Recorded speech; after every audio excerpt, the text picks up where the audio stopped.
اللہ کے نبی صلی اللہ علیہ وسلم نے ساری زندگی مارے کھائی، بچیوں کو طلاقیں ملی، ماتھا پھٹا، دانت ٹوٹے، طائف کے اندر زخمی ہوئے، اللہ اکبر، مکہ چھوڑنا پڑا، غار کے اندر پناہ لی، مارے کھائی، سب کچھ برداشت کیا، کیوں؟ ایک سوال، اور ہر اہل ایمان سے ایک سوال، اللہ کے نبی نے یہ سارا کچھ کیوں کیا؟ چودراہٹ چاہیے تھی؟ بادشاہت چاہیے تھی؟ وہ تو پہلے ہی کہہ دیا تھا اہل مکہ نے آ کر کہ بادشاہ بننا چاہتے ہو، صدر بننا چاہتے ہو تو آؤ، آپ کو اپنا صدر مان لیتے ہیں۔ آپ نے کہا نہیں۔ کہا کسی حسین لڑکی سے شادی کرنا چاہتے ہو تو وہ بھی دیتے ہیں، کہا نہیں۔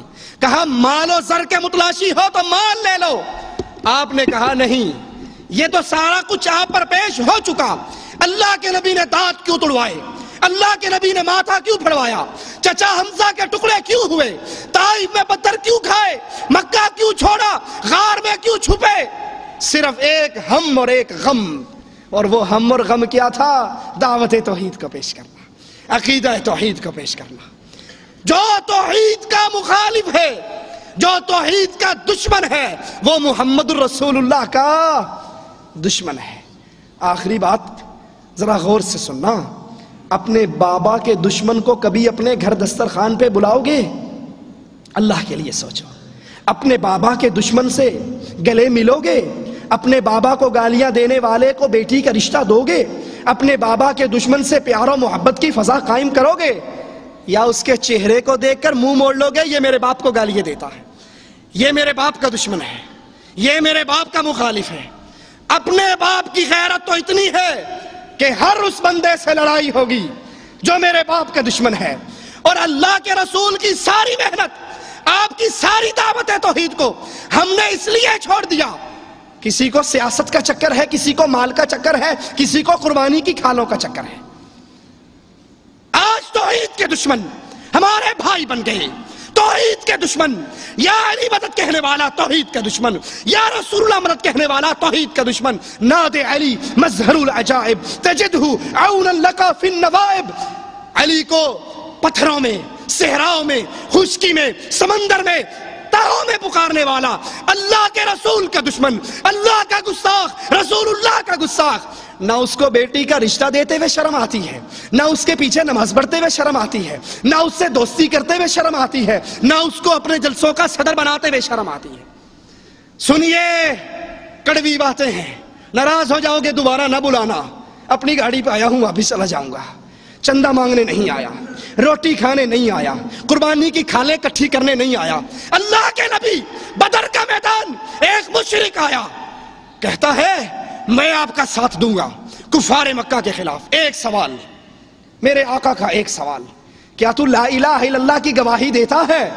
کہنے لگا نہیں، میں تو لات عزا ہبل کی مدد کے نعرے مارتا ہوں۔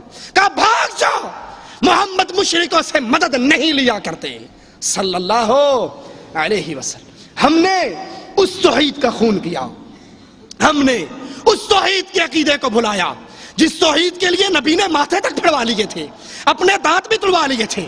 متحدہ مجلس سے عمل میں اتحاد کیا، ایک ہاتھ کے اندر ساجد نقوی کا ہاتھ، ایک ہاتھ کے اندر پیر اعجاز کا ہاتھ، نورانی کا ہاتھ، عبد الجلیل نقوی کا ہاتھ۔ یہ کون سی دعوت توحید دے رہے ہو؟ ہم نے کہیں جمہوریت کے لیے، کہیں الیکشن کے لیے، کہیں سینٹ کے لیے، کہیں چند ٹکٹوں کے لیے، ایم این اے کی 4 سیٹوں کے لیے نواز شریف کی جوتیوں کو سیدھا کرنا بھی دین سمجھ لیا، اور کہیں ڈنمارک کے مسئلے پر ناراض نہ ہونا، ہو جاؤ تو چندے لینے والا مولوی نہیں۔ یہ آپ کے سامنے ہے مجلہ دعویٰ، مینار پاکستان لاہور میں کانفرنس ہوئی، ڈنمارک کے خلاف، گستاخ رسول کے خلاف کانفرنس، اور اس کانفرنس میں خطاب کرنے والا پیر اعجاز احمد ہاشمی، مرکزی رہنما جمعیت علماء پاکستان بریلویوں کا سب سے بڑا مولوی۔ دوسرا خطاب کرنے والا عبد الجلیل نقوی، مرکزی رہنما تحریک نفاذ فقہ جعفریہ۔ اہل توحید کے سٹیج پر یہ کافر اور مشرک کیسے آ کر بیٹھ گئے؟ اور ان کے جملے بھی سنو۔ اس نقوی شیعہ نے کہا میں داد دیتا ہوں جماعت دعویٰ کے بھائیوں کو انہوں نے استعمار کی سازش کو ناکام بنایا. اس شیعہ کا مواحد بھائی کیسے بن گیا؟ اور یہ تو یاری مدد کہتا ہے. اس ظالم کا تو گندا عقیدہ ہے. حق الیقین میں ملا باقر مجلسی لکھتا ہے امام غائب آئے گا، ابو بکر کی قبر کو پھاڑے گا، عمر کی قبر کو پھاڑے گا، درختوں پہ ٹانگ کر آگ لگا دے گا، عائشہ کی قبر کو پھاڑے گا، زنا کے درے مارے گا. اور جو تم تو ڈنمارک کے خلاف جلوس نکالنے کے لیے ان ظالموں کو ساتھ ملایا. ڈنمارک والے صرف رسول اللہ کے گستاخ اور یہ عقیدہ رکھنے والے رب کے گستاخ، قرآن کے گستاخ، عائشہ کے گستاخ، ابو بکر کے گستاخ. اہل توحید کبھی اہل شرک کی باہوں میں باہیں نہیں دیا کرتے. نہ کشمیر کا اس پر، نہ پاکستان کا اس پر، نہ افغانستان کا اس پر، نہ کسی جمہوریت کے کاس پر، نہ متحدہ مجلس عمل کے کاس پر. اہل توحید کے پیار کی ایک ہی شرط ہوا کرتی ہے، تجھے گلے تب لگاؤں گا جب تو یا علی کا نعرہ چھوڑ کر یا اللہ کا نعرہ لگانا شروع کر دے. اہل توحید کو تو ایک ہی درس دیا امام کائنات، امام اعظم محمد الرسول اللہ صلی اللہ علیہ وسلم نے. جب چچا حمزہ نے آ کر کہا تھا بھتیجے جس نے تیرے سر کو پھاڑا میں نے اس کے سر کو پھاڑا، بیت اللہ میں گرایا، ابو جہل کے سینے پہ چڑھا، اور بھتیجے آج کے بعد جو تجھے مارے گا حمزہ تیرے ظالم سے، تجھ پہ ظلم کرنے والے سے بدلہ لے گا. ہائے ہائے اے آقا تیری جوتیوں پہ میرے ماں باپ قربان ہو جائیں. کیا عجیب درس دیا. نبی کے ماتھے پہ کوئی خوشی کے آثار نہیں، کوئی بلے بلے شاباش نہیں کہی. خاموش.